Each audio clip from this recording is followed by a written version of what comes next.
మీ ఎలాంటి వ్యాపార ప్రకటనలకైనా వెంటనే మా ఛానల్ సంప్రదించండి. అందరికి నమస్కారం, నేను శిరీష. ముందుగా అందరికీ శ్రీ పరాభవ నామ సంవత్సర ఉగాది శుభాకాంక్షలు. ప్రస్తుతం మనతో పాటు ఉన్నారు ప్రముఖ ఆధ్యాత్మికవేత్త, జ్యోతిష్య పండితులు రవిశంకర్ శర్మ గారు. గురుగారితో మాట్లాడదాం. నమస్కారం గురుగారు. గురుగారు, ముందుగా మీకు ఉగాది శుభాకాంక్షలు అండి. యూట్యూబ్ ప్రేక్షకులకి, ఎవరైతే మనల్ని ఆదరిస్తున్నారో వారందరికీ కూడా వచ్చేటప్పటికి ఈ యొక్క పరాభవ సంవత్సర శుభాకాంక్షలు. వారి మనసులో ఉన్నటువంటి ప్రతి ఒక్క కోరిక ఈ యొక్క శ్రీ పరాభవ నామ సంవత్సరలో నెరవేరాలని చెప్పి కోరుకుంటున్నాను. గురుగారు, ప్రతి ఒక్కరికి ఉగాది అనగానే జాతకాలు గుర్తుకొస్తాయి. ఈ సంవత్సరం మాకు ఎలా ఉంటుంది, ఎలాంటి జాగ్రత్తలు తీసుకోవాలి, రాజయోగం ఎలా ఉంది, శత్రువుల నుంచి ఎలా ఉంది, ఎలాంటి కెరియర్ డెవలప్మెంట్స్ ఉంటాయని ప్రతి ఒక్కరు ఆసక్తిగా ఎదురు చూసుకుంటారు. సో ముఖ్యంగా చూసుకుంటే ద్వాదశ రాశిలో అయిన తులారాశి వారికి ఈ సంవత్సరం నవగ్రహాల ప్రభావం ఎలా ఉంటుందంటారు? ఎలాంటి జాగ్రత్తలు తీసుకుంటే వీళ్ళ కెరియర్ బాగుంటుందంటారు? తప్పకుండా ఈ సంవత్సరం ఈ రాశిలో ఉండే తులారాశి వారికి వచ్చినప్పటికీ రాజ్య ఆదాయం, రాజపూజ, అవమానాలు ఎలా ఉన్నాయనేది చూద్దాం. ముఖ్యంగా వచ్చినప్పటికీ తులారాశి వారికి మనం గమనించినట్లయితే ఆదాయం 5, అదేవిధంగా వ్యయం 14గా ఉంది. అదేవిధంగా రాజపూజ వచ్చినప్పటికీ 6గాను, అవమానం వచ్చినప్పటికీ 3గా ఉంది అన్నమాట. ఈ రాశిలో ఉండేటువంటి వారికి మనం ఓవరాల్గా ఒక సంవత్సరంలో చూసుకున్నట్లయితే 2 హాఫ్స్గా అక్టోబర్ వరకు ఫస్ట్ హాఫ్ గాను, అంటే ప్రథమార్థంగాను, అక్టోబర్ తర్వాత ద్వితీయార్థంగాను మనం చూసుకున్నట్లయితే అక్టోబర్ ముందు జరుగుతున్నటువంటి గ్రహస్థితిలో ఉన్నటువంటి మార్పు చేర్పులు, అదేవిధంగా ఎటువంటి ఫలితాలు ఇస్తుందని చూద్దాం. శని యోగకారకమైనటువంటి స్థితిలో ఉన్నాడు. అది వృత్తిపరంగా, వ్యాపారపరంగా అనుకూలంగా ఉంటుంది. బలమైనటువంటి స్థానంలో ఉన్నటువంటి శని యోగాన్ని ఇవ్వగలుగుతున్నాడు ఈ రాష్ట్రంలో ఉండేటువంటి వారికి. కానీ ఖర్చు పట్టేటువంటి విషయంలో అధికమైనటువంటి ఖర్చు వ్యయకారకంగా ఉంటుంది. అంటే డబ్బు అనేది విపరీతంగా ఖర్చు అవ్వటం అనేది కొంచెం ఎక్కువ ఖర్చు అవుతూ ఉంటుంది. అది మనకు కనపడుతుంది. ఆదాయ వ్యయాల్లోనే వ్యయం అనేది ఎక్కువగా ఉంది. ఈ వ్యయానికి ఈ సంవత్సరంలోనే వచ్చినప్పటికీ డిసెంబర్ 5వ తారీఖున మారేటువంటి రాహు యొక్క మార్పు వచ్చినప్పటికీ అడిషనల్గా జాయిన్ అవుతున్నది. తద్వారా వ్యయం అనేది ఇంకా పెరిగిపోతున్నది. ఈ సంవత్సరం గురువు భాగ్యస్థానంలో, మంచి స్థానంలో, యోగకారకమైనటువంటి స్థానంలో ఉన్నాడు. రాబోతున్నటువంటి ఈ పరాభవ సంవత్సరంలో జూన్ 2వ తారీఖున తన యొక్క మార్పు అనేది, గురువు యొక్క మార్పు జూన్ 2వ తారీఖున భాగ్యస్థానం నుంచి రాజ్యస్థానంలోకి మారబోతున్నాడు. అదేవిధంగా రాజ్యస్థానంలో ఉచ్చస్థానంలో ఉండబోతున్నాడు. తద్వారా ఉద్యోగపరంగా అనుకూలంగానే ఉంటుంది. కాకపోతే మునుపుటంత అనుకూలత అనేది ఉండదు అన్నమాట.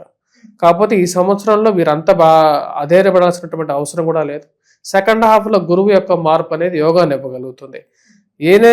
ఏది ఏమైనప్పటికీ కూడా ఈ సంవత్సరం ధైర్య, సాహస, లక్ష్మి అనే విధంగా ఈ రాశిలో ఉండేటువంటి వారికి అనుకూలమైనటువంటి ఫలితాలు ప్రథమార్థంలో పొందగలుగుతారు.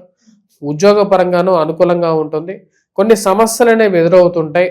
ఉద్యోగపరంగా మరి జరుగుతున్నటువంటి మార్పు చేర్పులు ఏవైతే ఉన్నాయో, అంటే వస్తున్నటువంటి కాలానుగుణంగా వస్తున్నటువంటి మార్పులు, మన పైన ఉన్నటువంటి వారిలో వస్తున్నటువంటి కదలికలు, మన చుట్టూ జరుగుతున్నటువంటి కదలికలు, మార్పు చేర్పులు మనల్ని ఏమన్నా ప్రభావితం చేస్తాయా? మనకి ఉద్యోగం ఉంటుందా, ఉండదా, రేపు మన ఆర్థిక పరిస్థితి ఎలా ఉంటుంది, మన పిల్లల ఎదుగుదల ఎలా ఉంటుంది అనేటువంటి ఆందోళన అనేది ఈ సంవత్సరం ఈ రాశిలో ఉండేటువంటి వారికి కొంచెం కలుగుతూ ఉంటుంది అన్నమాట. అది కూడా ఫస్ట్ హాఫ్లో ఏమి ప్రభావం ఉండదు. ఎందుకంటే జూన్ వరకు కూడా గురువు యోగాన్ని ఇస్తున్నాడు. ఉద్యోగ ప్రాప్తి బాగుంటుంది. ఆరోగ్యంలో అనుకూలంగా కూడా ఉంటుంది. ఎందుకంటే జన్మరాశిని గురువు వీక్షిస్తున్నాడు అన్నమాట. సో తద్వారా వచ్చినప్పటికీ వయోవృద్ధులకు కూడా అనుకూలంగా ఉంటుంది. అదేవిధంగా సంతాన ప్రాప్తి గురించి ఎవరైతే ప్రయత్నం చేస్తున్నారో వారికి కూడా అనుకూలంగా ఉంటుంది ఫస్ట్ హాఫ్లో. అదేవిధంగా సంతాన ప్రాప్తితో పాటు వివాహం గురించి ప్రయత్నం చేసినటువంటి వారికి వివాహ యోగం జరుగుతుంది. విద్యార్థులకు విద్యాబుద్ధుల సంబంధితమైన విషయాల్లో కూడా అనుకూలమైనటువంటి ఫలితాలు అనేది పొందగలుగుతారు ఈ రాశిలో ఉండేటువంటి వారికి. ఈ యొక్క సంవత్సరంలో ప్రథమార్థం అనేది యోగాన్ని ఎక్కువగా ఇవ్వగలుగుతుంది. సెకండ్ హాఫ్లో అంటే మెయిన్గా అక్టోబర్ నుంచి ఏం జరుగుతున్నది, ఏం మార్పు వస్తున్నది అంటే, అక్టోబర్ నుంచి జూన్లో మారినటువంటి గురువు ఏమవుతున్నాడంటే మంచి ఇంకా యోగకారకమైనటువంటి స్థితిలోకి వస్తున్నాడు అన్నమాట. అక్టోబర్లో రాజ్యస్థానం నుంచి లాభస్థానంలోకి అనుకూలమైనటువంటి స్థానంలోకి వచ్చినప్పుడు బంధువులు, స్నేహితులు మరియు అదేవిధంగా వ్యాపార పరంగా కూడా ఎదుగుదల రావటం అనేది ఒక మంచి పరిణామంగా మనం చెప్పచ్చు.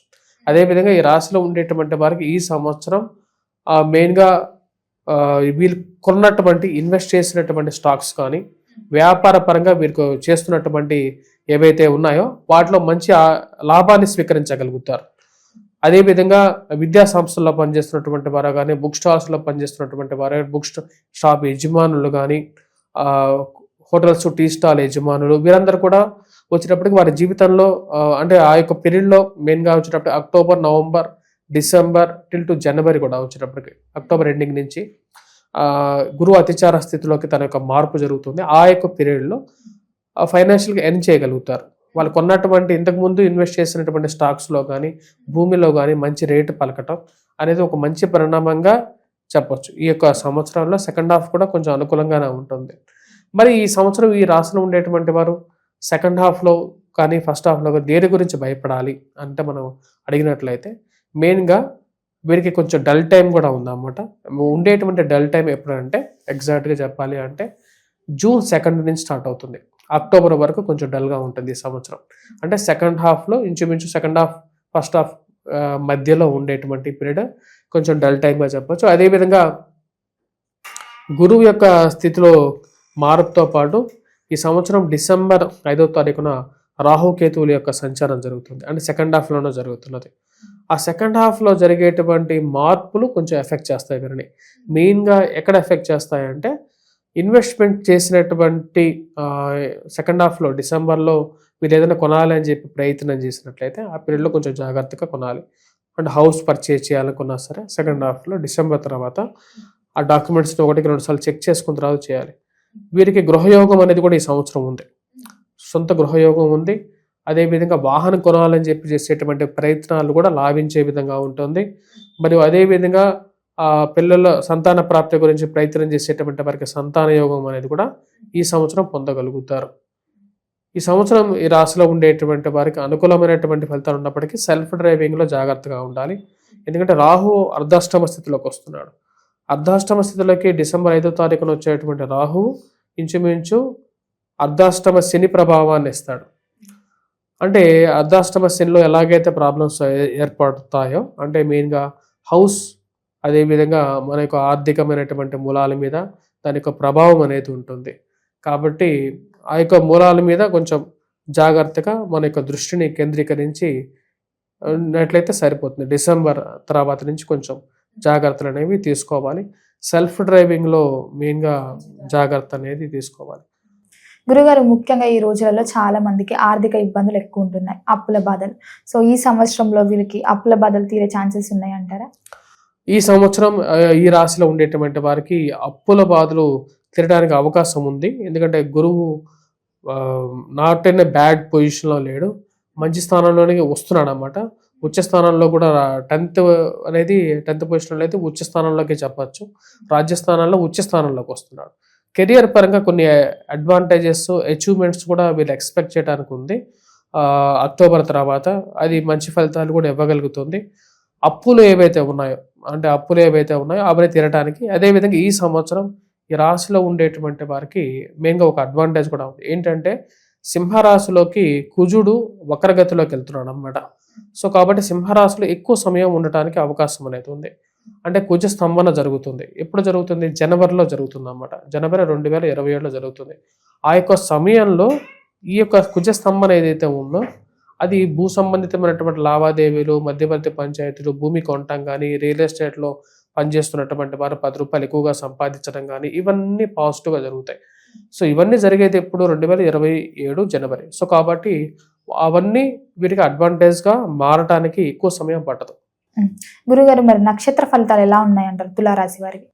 ఈ సంవత్సరం కందాయ ఫలితాలు అంటే రాశి ఫలితం, కందాయ ఫలితం గురించి చెప్పడం జరుగుతుంది. ఈ సంవత్సరం మనం చూసుకున్నట్లయితే ఈ యొక్క రాశిలో ఉండేటువంటి వారికి, తులారాశి వారికి మెయిన్గా చిత్తా, స్వాతి, విశాఖ నక్షత్ర జాతకులకి ఎలా ఉందనేది చూద్దాం. చిత్తా నక్షత్ర జాతకులకి ముందుగా మార్చి 19 నుండి జూలై వరకు కూడా అనుకూలత ఉంటుంది. వృత్తిపరంగా, వ్యాపార పరంగా అనుకూలంగా ఉంటుంది. చేసేటువంటి పనిలో దృష్టి కేంద్రీకరించగలుగుతారు. ఆర్థికమైనటువంటి ఎదుగుదల కూడా ఉంటుందన్నమాట. తర్వాత ఆగస్టు నుంచి డిసెంబర్ వరకు కూడా వచ్చేటప్పటికి మధ్యస్థ ఫలితం, చేసినటువంటి పనికి తగినటువంటి ఫలితాన్ని ఎక్కువగా పొందగలుగుతారు. కాబట్టి కొంచెం తక్కువ ఫలితంగానే చెప్పచ్చు. డిసెంబర్ తర్వాత మళ్ళీ ఏప్రిల్ వరకు కూడా తక్కువ ఫలితాన్ని ఎక్కువగా పొందగలుగుతారు. అంటే వీరు కొద్దిగా కష్టే ఫలి అనే విధంగా ఉంటుందన్నమాట. అంటే ప్రథమ ఫస్ట్ 4 months అనేది వీరికి ఎక్కువగా పాజిటివ్ రిజల్ట్స్ అనేది పొందగలుగుతారు compared to the remaining 8 months చెప్పాలంటే. దాని తర్వాత స్వాతి నక్షత్ర జాతకులకి ఈ సంవత్సరం చాలా అనుకూలంగా ఉంది. వివాహ యోగం కూడా పొందగలుగుతారు. వివాహం అదేవిధంగా సంతాన ప్రాప్తి కూడా పొందటానికి, వృత్తిపరంగాను గౌరవాన్ని కూడా పొందగలుగుతారు, రాజ సన్మానం జరగటానికి. అదే విధంగా వచ్చినప్పటికీ 10 మందిలో గౌరవం గుర్తింపు పొందటానికి కూడా ఈ యొక్క స్వాతి నక్షత్ర జాతకులకి అనుకూలంగా ఉంది. ప్రథమార్థంలో ఎక్కువగా అనుకూలమైనటువంటి ఫలితాలు జూలై వరకు బాగా అనుకూలంగా ఉంటుంది. ఉద్యోగపరంగా కూడా అనుకూలంగా ఉంటుంది. జూలై నుంచి నవంబర్ టు డిసెంబర్ వరకు కూడా కొంచెం మధ్యస్థ ఫలితాన్ని పొందగలుగుతారు. చేసేటువంటి పనికి తగినటువంటి ఫలితాన్ని, అదేవిధంగా గౌరవము గుర్తింపు పొందగలుగుతారు. సంవత్సర చివరిలో కూడా వచ్చేటప్పటికి మళ్ళీ అనుకూలమైనటువంటి ఫలితాలు తిరిగి పొందగలుగుతారు. స్వాతి నక్షత్ర జాతకులకి బాగుంది సంవత్సరం. తర్వాత విశాఖ నక్షత్ర జాతకులు ఎవరైతే ఉన్నారో, విశాఖ నక్షత్ర జాతకులకి ఫస్ట్ 4 months అంటే ఫస్ట్ విశాఖ నక్షత్ర జాతకులకు వచ్చేటప్పటికి స్టార్టింగ్ ఫ్రమ్ ఏప్రిల్ నుంచి జూలై వరకు కూడా అనుకూలమైనటువంటి ఫలితాలు, కాకపోతే కష్టానికి తగినటువంటి ఫలితాన్ని పొందగలుగుతారు.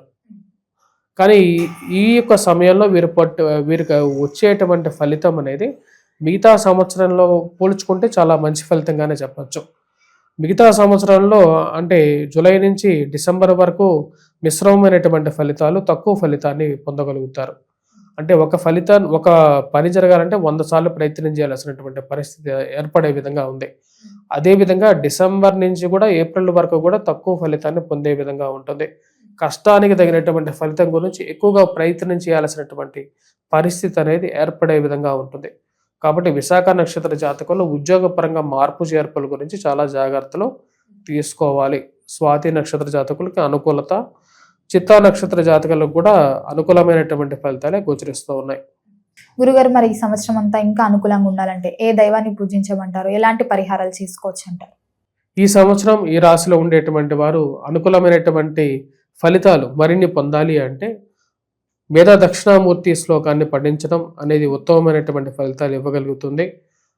మేధా దక్షిణామూర్తి శ్లోకాన్ని పఠించాలి. జూన్ తర్వాత 2వ తారీఖు నుంచి స్వామివారు శివారాధన చేసుకోవాలి. దాని తర్వాత ఈ రాశిలో ఉండేటువంటి వారు ముఖ్యంగా డిసెంబర్ 5వ తారీఖు నుంచి అర్ధాష్టమ స్థితిలోకి రాహు రాబోతున్నాడు. దాని యొక్క ప్రభావం మెయిన్గా తగ్గించుకోవటానికి కోసం ఈ రాశిలో ఉండేటువంటి వారు దుర్గాదేవిని పూజించినట్లయితే సానుకూలమైనటువంటి ఫలితాలు పొందగలుగుతారు. ఈ రాశిలో ఉండేటువంటి వారికి మెయిన్గా గురువు కేతు యొక్క కలయిక ఏదైతే జరుగుతుందో అది యోగాన్ని ఎక్కువగా ఇవ్వగలుగుతుంది. గురుగారు, మొత్తం మీద ఈ సంవత్సరం అంతా తులారాశి వారికి ఎలా ఉండబోతుంది, ఎలాంటి జాగ్రత్తలు తీసుకోవాలో తెలియజేసినందుకు ధన్యవాదాలు.